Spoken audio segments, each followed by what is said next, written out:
I never thought I'd be that guy, you know. The one who gets punched in the gut on his own birthday and then spends the next few days trying to figure out what the hell just happened. My name's Jason, and I've been married to Amanda for about 5 years now. We met in college, had a pretty normal relationship at first. Dates, laughs, you know, the usual stuff. I thought we were solid. I was comfortable, happy even. Until that night. It was my birthday, a Saturday night, and I had planned a small get-together with some friends at my apartment.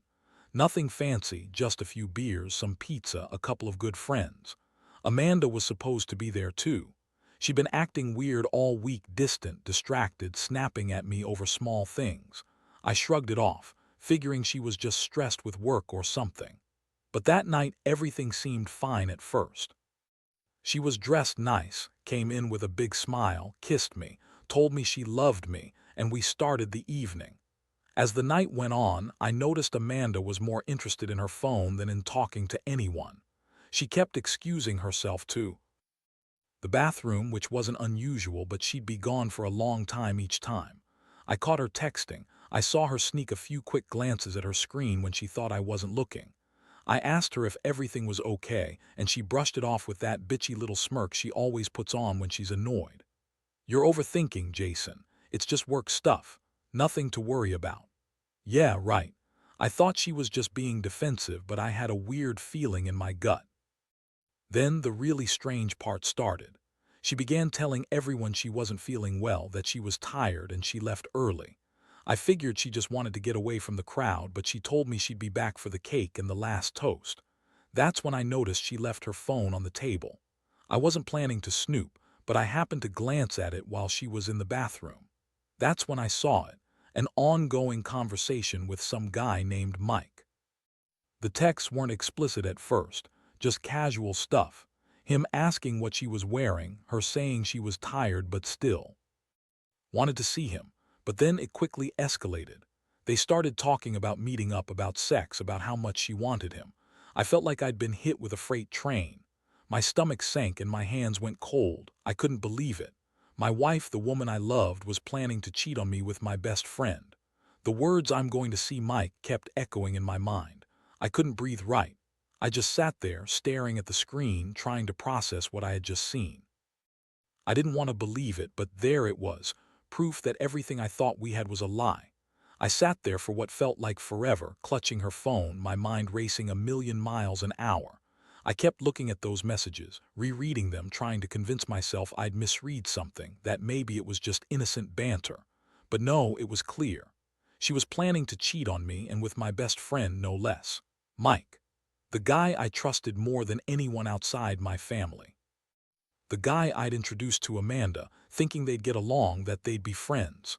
Turns out they had their own plans. My heart was pounding so hard I thought it might burst out of my chest. I felt betrayed, humiliated, crushed. How long had this been going on? Was I just blind? Did I miss all the signs? The weird attitude, the late nights, her sudden disinterest in sex, her sneaky behaviors. It all clicked into place like some sick puzzle, and I realized I'd been a fool to not see it sooner. I wanted to confront her right then, to drag her out of the bathroom and scream at her. But I knew I had to be careful. I needed time to think, to figure out what to say, what to do. So I took a deep breath, still holding her phone in my hand, and waited. When she finally came out, she looked at me with that sharp, bitchy look she always had, like I was bothering her with my questions before she could even be bothered to answer. "Where's the cake?" she asked, her voice dripping with annoyance. I looked right at her, trying to steady my voice. "Amanda, can we talk, please?" She rolled her eyes. "What? Now I'm tired, Jason, just leave me alone. You're always so dramatic." That was the last straw. I looked at her, the anger boiling over. "No, I think we need to talk about tonight, about everything." Her face flickered with something, anger maybe. She crossed her arms and snapped, "Oh, so now you're suspicious. You've been acting weird all week and now you're accusing me of cheating. Stop being so paranoid." But I couldn't stop myself. I pulled out her phone and handed it to her. "Look at this. Look at what I found. You've been planning to see Mike behind my back. How long has this been going on?" Her eyes widened just a little and then she scoffed. "That's none of your business. You're just jealous. You think I cheat on you every time I talk to someone. You're crazy. Those messages mean nothing." I felt my blood boil. Nothing. Amanda, you're talking about meeting up with him, having sex, doing God knows what. How can you lie so easily? She shrugged, that bitchy smirk back on her face. It's just sex, Jason. It doesn't mean I love him. I don't love you anymore, so why does it matter? That was like a punch to the gut. I stood there, stunned. My mind was spinning. I wanted to scream, cry, do something, anything. But all I could do was stare as she turned away and started to walk off like she hadn't just shredded my heart. I knew then I couldn't stay silent. I had to make a decision. But I was also painfully aware that this wasn't just some fling. It was betrayal at the deepest level. And somehow, I knew my life was about to change forever. I didn't sleep that night. Or maybe I did for a couple of hours, but I don't remember. My mind kept replaying everything I had seen, everything she said. That cold, calculated smirk she threw in my face every time I looked at her now. I kept asking myself how I missed all the signs, how someone I trusted implicitly could lie so easily. It was like a punch in the stomach every time I thought about the lies she told me, the way she dismissed everything I felt. The next morning I woke up feeling numb, but also with a burning need to do something. I knew I had to confront her again, but this time I wanted answers, real ones, not her typical bullshit. I found her in the kitchen sipping coffee like nothing had happened. That bitchy smirk was still on her face like she was already winning. I looked at her and said, "We need to talk. Properly. You can't keep pretending nothing's wrong. I saw everything. The texts, the plans. I know you've been cheating on me with Mike. How long has this been going on?" She rolled her eyes, got up from her chair and said, "Oh my God, Jason, you're so dramatic. It's not like that. You're just jealous because I don't want to be with you anymore." I felt my fists tight. "Jealous? You think this is about jealousy? I found proof that you're screwing around behind my back. I trusted you, Amanda.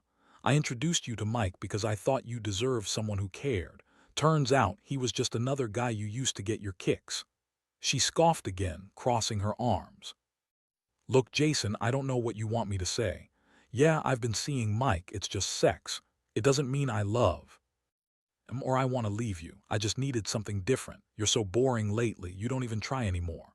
That hit me like a slap. She was trying to spin it to make me feel like I was the one at fault, like I was some jealous fool for catching her in the act. I shook my head. "Boring? You think cheating on me is just a way to spice things up?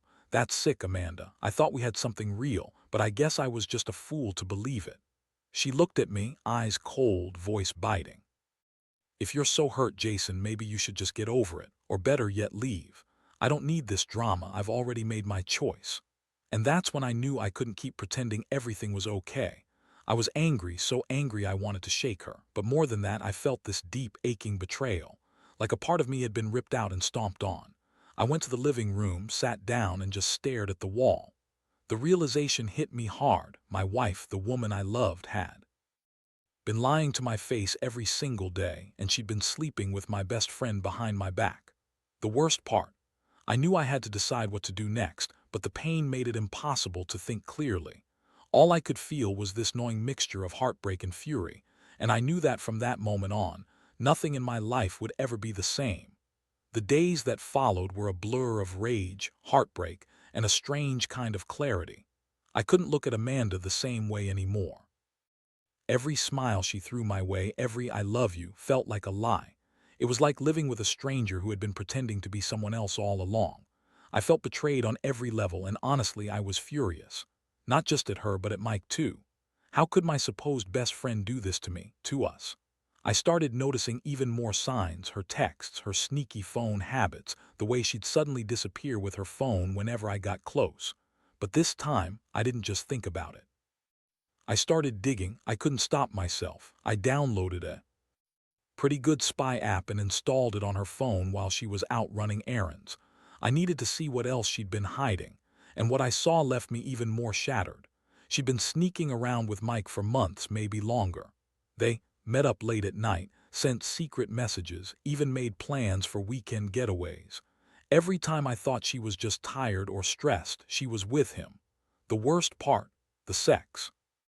I found messages describing their encounters, how much she enjoyed the thrill, how much she loved the way he made her feel. That's when I knew this wasn't just a fling, this was her affair, her secret life. I felt sick. My stomach turned every time I read the messages. I thought about all the nights we'd spent together, all the intimacy I thought we shared. She'd been lying to my face the whole time. I confronted her again, showing her everything I found. Her reaction. She snapped at me, called me paranoid, said I was crazy for snooping. Her denial was infuriating. She told me I was overreacting, that I was just jealous and insecure, that she loved me but she needed something else to feel alive. It was like she was trying to gaslight me, make me question my own sanity, but I wasn't falling for it. I'd seen enough, read enough to know the truth. And that truth made my blood boil. I couldn't understand how she could be so callous, so indifferent to what she was doing. Every lie, every excuse just made me more furious. I started to think about my options. I was so close to losing it. I wanted to scream, to yell, to do something destructive. But instead, I swallowed it all down, trying to remain calm. I knew I had to plan my next move carefully. I wasn't going to just walk out and let her win. But I also couldn't stay without doing something about it. Whatever that was, it would change everything. I couldn't go back to pretending she was innocent anymore. That ship had sailed.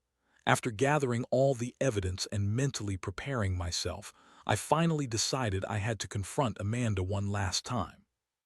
Not just to get answers, but to make her face the reality of what she'd done. I wanted her to understand that her lies and betrayal weren't going to slide anymore. I needed her to see me for what I was, hurt but not broken and ready to fight for some kind of resolution, even if it meant ending everything. That evening, I told her I wanted to talk. She looked annoyed, as if I was bothering her again, but I pressed on. I told her I knew about Mike, about the affair, about everything I'd uncovered during my snooping. Her face twisted into this look of pure disgust, like I'd just insulted her. She started lying, of course. "It's not like that," she said. "You're just jealous, you're imagining things, I don't know what you're talking about." But I had the evidence right there on my phone, on my computer. It was as clear as day. She tried to deny it, spin it, make me doubt myself. "We're just friends, it's just sex," she snapped, "and I'm not leaving you. I don't love Mike, I don't love anyone but myself." That last part hit me hard. That's when I realized her words were just lies.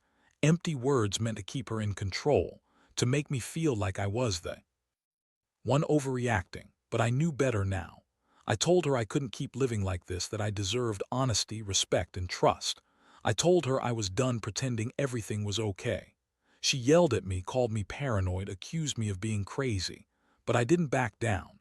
I was tired of her lies, tired of feeling like a fool.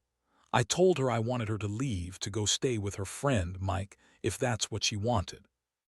I told her I was done and that I would be filing for divorce. Her face turned cold and she spat. "You're overreacting. You're just insecure. You're losing your mind over nothing." But I knew the truth now. The woman I loved had been cheating, lying, and manipulating me for months. I felt a strange mixture of relief and deep pain. Relief because I finally saw everything clearly. Pain because it meant I was losing the woman I thought I knew, the woman I still loved, even if she didn't love me back. The days that followed were some of the hardest in my life. I started packing up my things, mentally preparing myself for the final goodbye. I felt betrayed, angry, and broken, but also somehow proud of finally facing the truth. I realized I couldn't change her. I couldn't fix what was broken. The only thing I could do was walk away and try to rebuild myself from the ashes of that nightmare. In the end, I packed up what was left of my stuff and moved out. It was a quiet, almost surreal process, like I was watching myself from somewhere outside my body. I refused to beg or yell or make a scene. I knew I needed to keep my dignity intact, even if I felt like I'd been torn apart inside. As I walked out that door for the last time, I looked back at the apartment that had once been my home, my sanctuary. Now, it was just a place filled with memories that hurt too much to hold on to. The silence after I left was deafening. I spent the first few weeks trying to piece myself back together, feeling a strange mix of relief and heartbreak. I realized I had been so blind, so naive, but also that I'd learned something crucial. Trust is fragile and betrayal cuts deep. It's a wound that takes time to heal, and some days I still wake up feeling that ache in my chest. But I also feel stronger now, like I've finally taken control of my life again. Looking back, I see everything much clearer. Amanda was never the woman I thought she was. Her lies, her manipulations, they weren't just about me. They were her way of avoiding responsibility, of hiding her own insecurities and desires. Mike was just another pawn in her game, someone she used to feel alive, to feel powerful. I don't know what I did to deserve this, but I do know I'll never let someone betray me so completely again. Now I focus on myself, on healing, rebuilding, and figuring out what I want from life without her. It's not easy, but it's necessary. I've learned that sometimes love isn't enough to save a relationship, especially when betrayal is involved. People can lie, cheat, and manipulate, and the only way to protect yourself is to see the truth early and have the strength to walk away. To anyone out there dealing with something similar, trust your instincts. Don't ignore the signs, don't make excuses for someone's bad behavior. Sometimes the only way to truly find peace is to face the pain head-on, even if it hurts like hell in the process. Because in the end, you're better off alone than with someone who lies and cheats behind your back. And that's a lesson I'll carry with me forever.